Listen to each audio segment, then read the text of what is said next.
So foraging ecology, I don't know if you've seen this. I'll put it in there. I don't know if it'll play. I think it will. You might have seen this. This is really cool footage.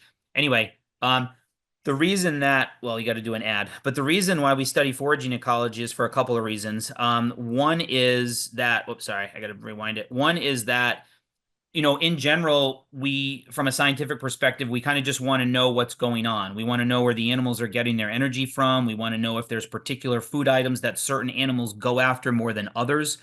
And then, secondarily, but probably more importantly, is the fact that many of the species that bluefin, for example, eat are themselves products or pursued by commercial fisheries. So if you're talking mackerels or Atlantic herring, or if you're talking now menhaden, pogies, whatever you want to call them, all of those species have commercial fisheries. And so the intention here is that not only do we monitor what they're eating to just get a sense of how the energy is flowing in the ocean, but more importantly, what we want to be able to do is when they do the management and assessment for those other species, for those forage species, we want to make sure that bluefin are at the table, right? We have this for things like whales, we have this for striped bass, but we also want it for bluefin. So what we do, obviously, is the tournaments are instrumental for this, being able to collect the stomachs. We get those stomachs. We have a fairly new partnership, although now it's in its second or third year. We have a new partnership with the Maine Department of Marine Resources. One of their employees is one of my grad students.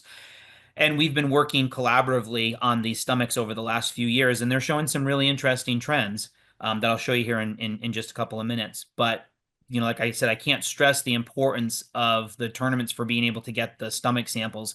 Some folks do save stomach samples for us, just throughout the season. But I mean, I've got to admit, it is hard to do. The stomachs are not like the head. They're nasty. They can spill, they can leak. And, the commercial dealers aren't as enthused to put, 20 or 30 stomachs on their truck as they are the heads. The heads, they don't care because they're a little bit cleaner, but the stomachs can be, problematic. But, suffice that, we still are able to get quite a few stomachs. And I think over the last 3 or 4 years, we've collected like 400 or 500 stomachs. So we've had some really, really, really good success in that regard. And if you haven't seen this footage was filmed off the UK, I believe. I think it's Harry Kirkwood Films. This guy had some amazing footage. He's got some great footage, I think, of his father sitting in a kayak, and these fish are like coming up right behind the kayak. It's crazy cool. Um, so let me go to the next one. Hopefully, let me go to the next one. This is some footage I shot in Canada. Again, these are some tinker mackerels. I'll just show this just to kind of give you some um, video clips.